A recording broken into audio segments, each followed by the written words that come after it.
Hi everyone, Dani here, and welcome to Spenelli Speaks and another Friday Reads here during Vlogmas. This week I didn't get a lot of books read as I am getting ready for Christmas, getting the house ready, getting gifts ready, and all the things that come with holiday preparation. But I did finish, which is actually kind of funny. So for DoubleBookedCo, in January, we start another year of our book club reads.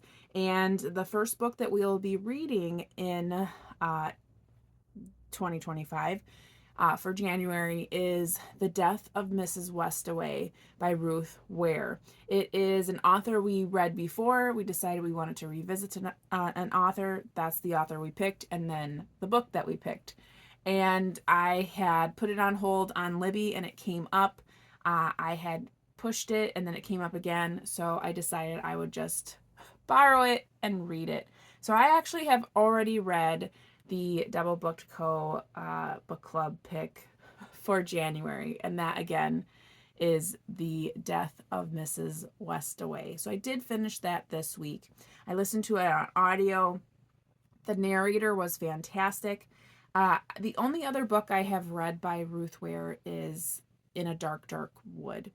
And I definitely liked The Death of Mrs. Westaway much better than In a Dark, Dark Wood. Now, The Death of Mrs. Westaway follows Hal, or Harriet, who has lost her mother in the last 3 years, and since then has really fallen on hard times. She reads tarot cards down by the pier in Brighton. This takes place in England.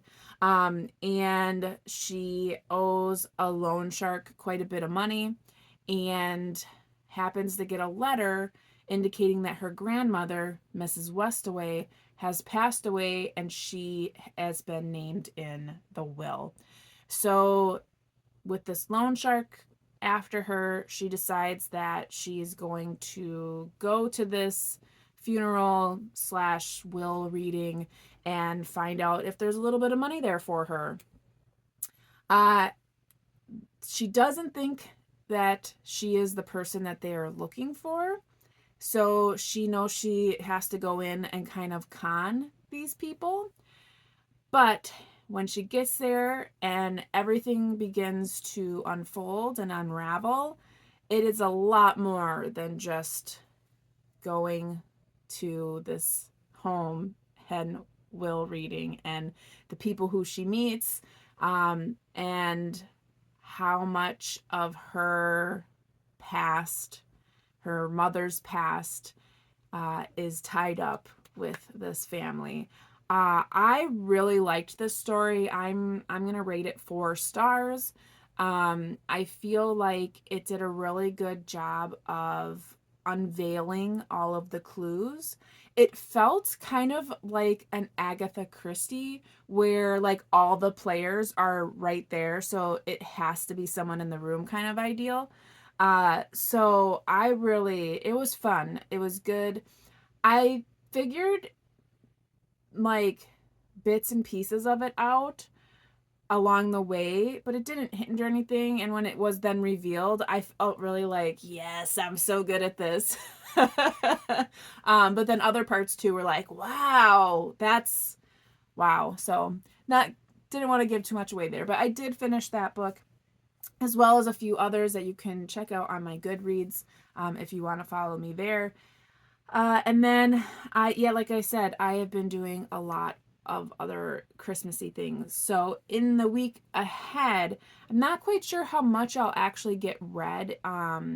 Maybe some audiobooks while I'm cleaning and wrapping and that kind of thing. So you might hear of a few of those, but I'm not quite sure about physical books, just because I'm going to be quite busy in the next coming days. I have cookie making coming up, and then wrapping all of the gifts, getting the house completely ready for actual Christmas, and then it'll be Christmas. I mean, next time you see me, we will have had Christmas.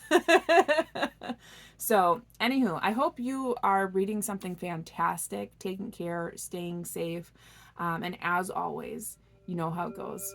Happy reading. Bye.